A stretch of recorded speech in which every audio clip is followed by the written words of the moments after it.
Khawatir akan cedera Luo Feng, Gu Xuenian memerintahkan agar dia beristirahat dengan tenang, sementara dia berbaring miring dan mendampinginya. Pengalaman pertama Luo Feng dengan pembersih wajah ini benar-benar mengubah cara ia melihat perawatan kulit. Di tempat lain, Li Jia dan Li Tiancheng dikagetkan oleh berita yang mengejutkan. Para pembunuh yang seharusnya menyerang keluarga Gu telah semua kalah. Mendesak wajah Li Jia menjadi kusut. Dengan ekspresi tanpa daya dan amarah yang menyala, dia tak dapat menahan kemarahan yang memuncah.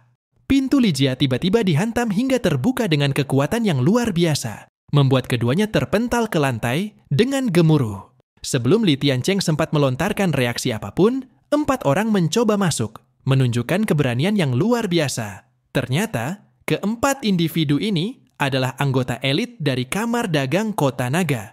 Li Tiancheng terdiam sejenak, merasakan tegangnya momen tersebut, dan kemudian dengan hati-hati berkata pada keempat senior tersebut, "Kenapa kau berada di sini?" Sebelum keempatnya sempat merespons, sebuah suara merendahkan. "Kalian adalah orang yang tidak tahu akan rasa terima kasih. Kalian telah terus-menerus menyakiti adik laki-lakiku. Apakah kalian mengira aku hanya sebuah objek tanpa suara?" Tatapan matanya cukup untuk menunjukkan ketegasannya. Li Tiancheng mencoba melihat samar-samar. Apakah orang yang berada di sana adalah Gu Xuenian? "Kami adalah keluarga Murong dari Bai Chaotang di ibu kota kekaisaran," ucap Murong Xiaoxiao dengan bangga. Ketika Li Tiancheng mendengar nama sejatinya, ia tak bisa lagi menyembunyikan emosinya. "Ternyata kau adalah Murong Xiaoxiao," ucapnya terbata-bata. Namun, faktanya, Li Tiancheng juga telah menyakiti dia. Jika mereka mengetahui tentang hubungan antara Murong Xiaoxiao dan Luo Feng, mungkin mereka tidak akan mengambil keputusan untuk menyakitinya. Namun saat ini, apakah mereka sadar atau tidak ada yang penting. Dari Kamar Dagang Kota Naga, ia tak segan-segan angkat bicara. "Li Tiancheng, kau telah mengkhianati perusahaan Kota Naga kami. Mulai saat ini, kami akan memblokir semua akses perusahaan Anda sepenuhnya." Mendengar itu, Li Tiancheng merasa seperti terkena petir. Kekayaan keluarganya yang telah ia banting tulang untuk membangun lenyap dalam sekejap. Kenapa ini terjadi? Batinnya. Saat Li Tiancheng terpuruk, Murong Xiaosheng tak lagi menunjukkan rasa simpati. Baginya, Li Tiancheng harus menanggung akibat perbuatannya. Ketika Murong Xiaoxiao pergi dengan langkah mantap, yang lainnya mengikuti dengan semangat, meninggalkan Li Tiancheng sendirian tanpa belas kasihan. Dalam keheningan, ia menyalahkan segala-galanya pada Luo Feng. "Engkau telah merusak segalanya bagiku. Kau akan membayar dengan darahmu." Saat ini, sosok lain telah menyelinap ke dalam keluarga Li. Pria itu menampakkan senyuman kemenangan dan meramalkan, Tuan Li akan merasa sakit hati dan menderita penyakit ginjal jika terus merasa marah seperti ini. Li Tiancheng, yang bingung karena belum pernah melihat orang ini, menyambutnya dengan waspada. Ternyata pria itu berasal dari keluarga Chu. Dengan angkuh, dia meluruskan kerah bajunya sebelum menghadap langsung pada Li Tiancheng. "Jika Anda ingin menangani masalah Luo Feng, saya bisa membantu Anda," ujarnya sambil melemparkan sesuatu ke arah Li Tiancheng. Li Tiancheng terkejut melihat bahwa itu adalah flash disk. Pria misterius itu tersenyum dingin, lalu berkata, "Ini adalah alat untuk menyingkirkan Luo Feng." Berita tentang keluarga Li yang diusir dari Kamar Dagang dan menghilang sepenuhnya di Longcheng menyebabkan diskusi meriah di kalangan warga. Namun, orang yang terlibat, Luo Feng, tidak mengetahui hal tersebut. Tiba-tiba, dia bangun dari tempat tidur dan merengek. "Pagi ini terasa begitu indah. Aku tidak sabar untuk melangkah keluar dan menghadapi hari ini." Tapi saat ia mencoba membuka pintu, dia terkejut menemukan kedua kakak perempuan sudah berdiri di sana. Kakak perempuan ketujuh membawa sarapan, sementara kakak perempuan kedua membawa sup obat. Mereka memberinya sarapan sambil memastikan dia minum obatnya, persis seperti yang biasa mereka lakukan untuk Murong. Setelah menyelesaikan sarapan, Luo Feng berpikir dia bisa istirahat. Namun tanpa kata-kata kedua, kakak perempuan mengumumkan bahwa dia tidak diperbolehkan keluar dan harus istirahat selama seminggu. Wajah Luo Feng merosot ke bidang gelap, namun melihat ekspresi kedua kakak perempuan itu, dia tak berani menolak atau setuju. Murong Xiaoxiao melihat Luo Feng berusaha bangkit dan mendorongnya kembali ke tempat tidur. "Xiao Feng, lukamu belum sembuh. Kamu harus mendengarkan kakak perempuan ketujuh dan kakak perempuan kedua," katanya tegas. Tanpa ampun, dia dikurung oleh kakak senior kedua yang menekannya ke tempat tidur.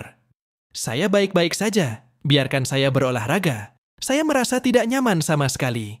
Balas Luo Feng dengan cepat. Namun senyum lembut dari kakak kedua tersebut membuatnya tunduk. Kebetulan Gu Xuanian juga ikut campur. Ngobrol saja dengan kami berdua di sini untuk menghilangkan kebosananmu karena tahun-tahun terakhirmu di gunung. Goda mereka. Akhirnya, untuk mencegah Luo Feng melarikan diri, mereka langsung menyegelnya dengan satu kaki putih besar. Luo Feng hanya bisa merasakan tekanan yang hebat. Ini terlalu besar, keluhnya. Saat itu, tanpa diduga Murong Xiaoxiao menerima panggilan di ponselnya. Dengan ekspresi penasaran, dia menjawab, ternyata panggilan itu berasal dari Qing Tan. Kenapa kamu menelepon pagi-pagi sekali? Tanyanya heran. Saat mendengar jawaban Qing Tan, ekspresi wajah Murong Xiaoxiao berubah drastis. Dengan cepat dia berkata melalui telepon, saya tahu. Dan dengan tergesa-gesa berdiri, tanpa memedulikan Luo Feng yang hendak mengikuti, ada sesuatu yang harus aku urus. Biarkan kakak senior ketujuh yang mengawasimu. Ketika Murong Xiaoxiao pergi, Gu Xuanian meraih dagu Luo Feng dengan lembut mendekapnya. Dia harus sibuk pagi-pagi sekali, gumam Gu Xuanian. Namun, dalam pikiran Luo Feng, yang sebenarnya dipikirkannya adalah bahwa mereka berdua benar-benar mengobrol dengan saya.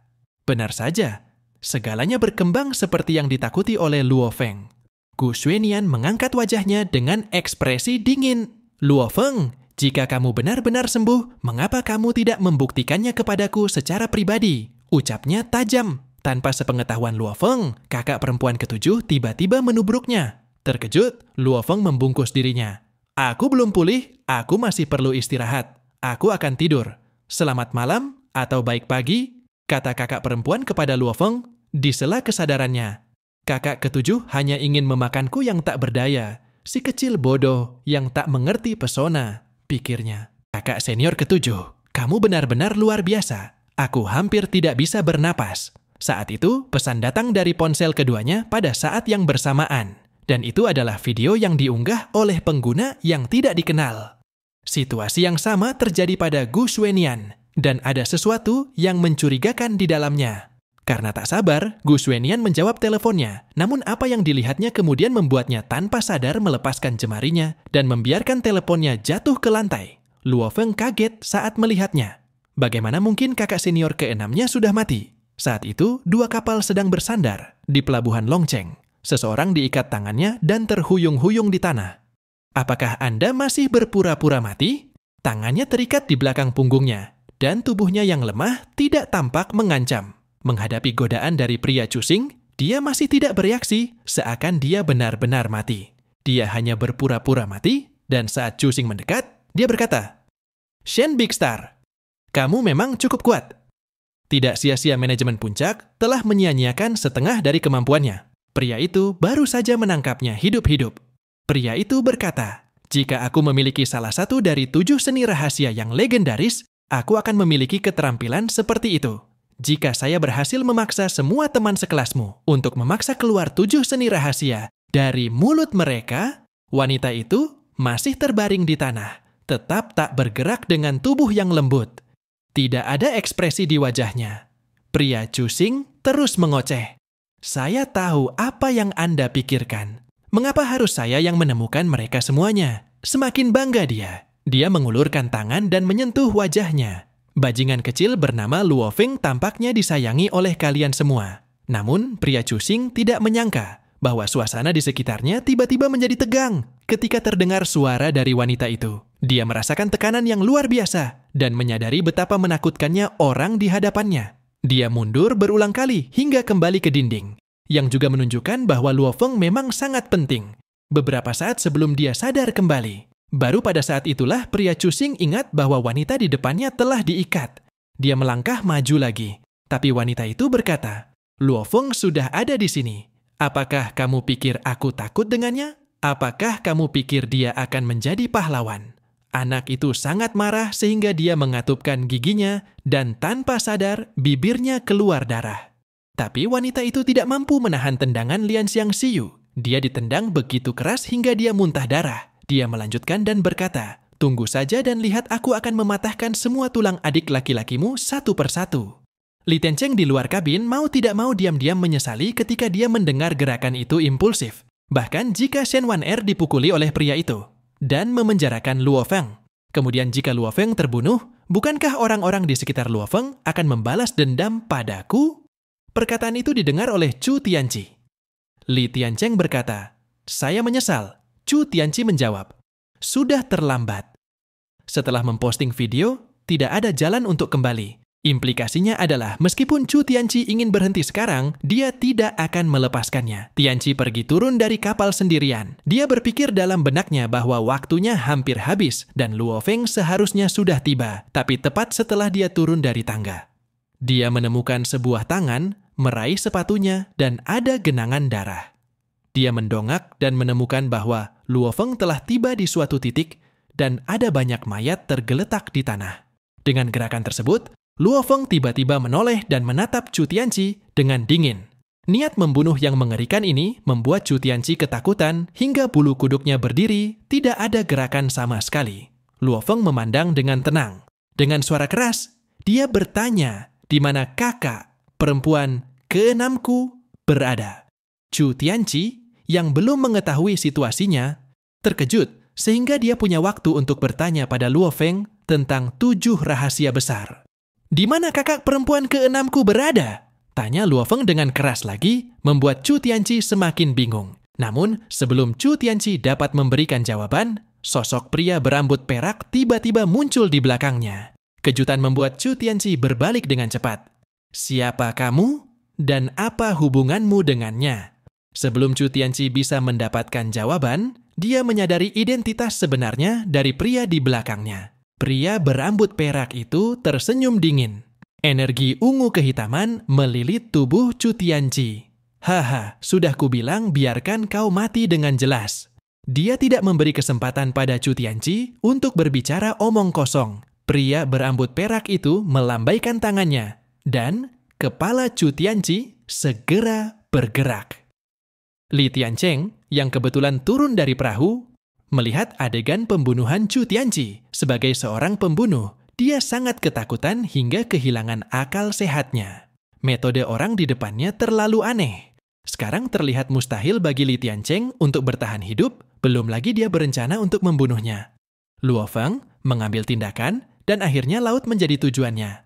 Setelah berurusan dengan mereka, Luo Feng akhirnya menemukan kakak perempuannya. Luo Feng sangat bersemangat ketika dia melihat kakak senior ke-6 di kabin tempat kakak senior ke-6 berada. "Kakak senior ke-6, kamu belum mati." Kemudian Luo Feng yang bersemangat bergegas maju dan memeluknya Shen Wan-er. Luo Feng berkata dengan gembira bahwa dia sudah lama tidak melihatnya.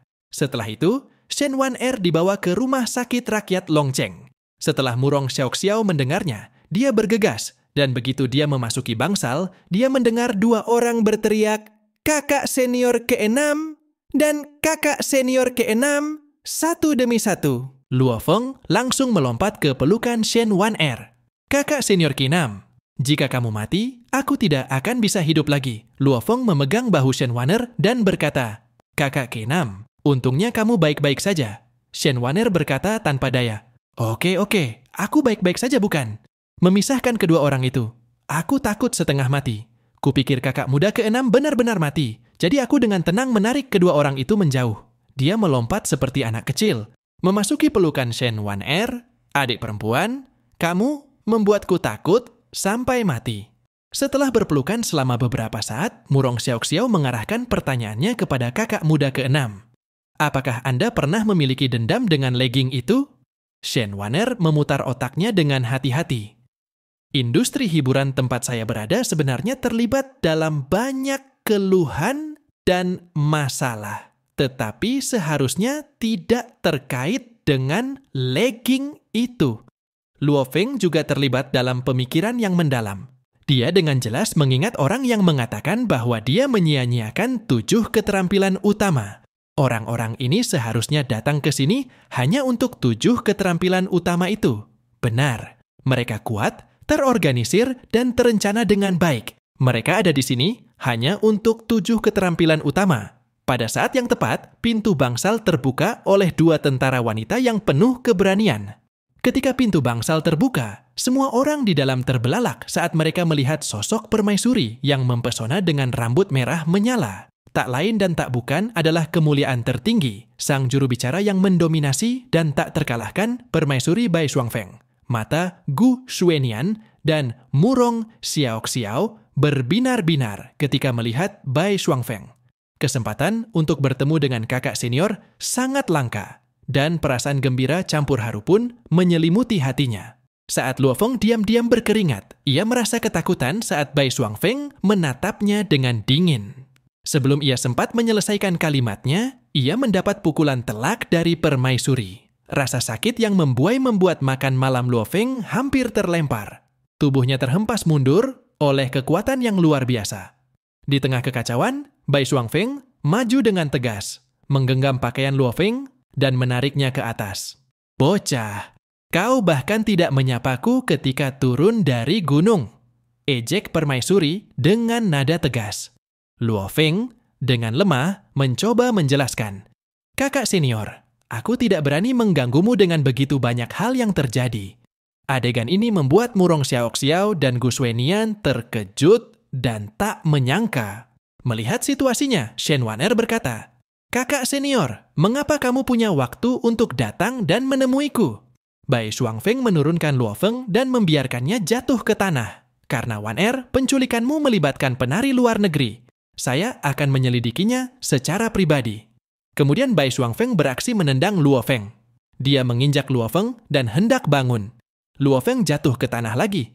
"Haruskah kamu memberitahuku sesuatu dengan jujur?" Bai Shuangfeng meraih ponselnya dengan cepat, terkejut saat melihat panggilan dari seorang ahli top. Di layar ponsel, seorang pria berambut perak muncul dan memanggil Tuan Muda Luo Feng. Bai Shuangfeng langsung menoleh ke arah Luo Feng, menunggu penjelasan dari pria itu. Namun, Luo Feng terdiam. Karena dia tidak bisa berbicara dan tidak tahu siapa yang sedang dipanggil. Bai Shuangfeng mulai bertanya, apakah dia adalah seorang pengrajin luar negeri? Tetapi kemudian, ekspresi miring tak tertahankan muncul di wajahnya. Pada saat itu, bahkan Shen Wan'er yang terluka parah tidak bisa duduk diam. Ketiga kakak perempuan itu tampak cemas, menyadari bahwa ada kesalahpahaman yang besar. Luo Feng merasa tertekan karena situasi yang rumit ini, dan dia disuruh menjelaskan kepada kakak perempuan Bai secepat mungkin untuk menghindari kebingungan lebih lanjut. Luo Feng menoleh dan berkata dengan lembut, "Kakak, ini rahasiaku." Setelah mendengar ini, Bai Shuangfeng mengangkat kakinya. "Sebagai kakak perempuanmu, aku menghormati privasimu, tetapi sebagai permaisuri, aku akan membunuhmu." Gu Xuenian dan lainnya benar-benar panik dan melangkah maju untuk menghentikannya.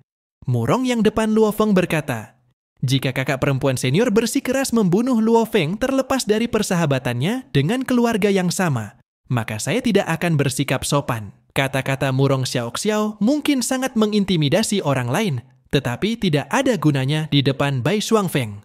"Kakak muda kedua, kamu tahu kamu bukan lawanku. Kamu akan mati di tanganku." Meskipun nadanya sangat tegas, niat membunuh Bai Shuangfeng begitu menakutkan, sehingga Murong Xiaoxiao terkejut beberapa waktu untuk melarikan diri. Dia meninju, dan pada saat yang sama, dia berteriak pada Luo Feng untuk melarikan diri. Meskipun Murong Xiaoxiao sedang marah dan tidak mudah menyerang, Bai Shuangfeng dengan mudah menangkis saat diserang. Luo Feng melesat pergi dan meraih pergelangan tangan keduanya. Murong Xiaoxiao merasa begitu marah. "Luo Feng, apa yang ada di pikiranmu? Mengapa kamu tidak melarikan diri?" Namun, Luo Feng hanya melihat ke arah kakak perempuan kedua dengan senyum lembut di wajahnya. "Kamu tidak bisa menghentikanku," katanya dengan tegas. Kata-kata itu hanya membuat Murong Xiaoxiao semakin marah. "Apakah kamu menyadari bahwa kamu sedang menunggu kematian dengan tidak melarikan diri?" Tapi Luo Feng berbalik dengan senyum yang masih menghiasi wajahnya. Bai Shuangfeng tiba-tiba menepis tangan Luo Feng dengan gerakan cekatan.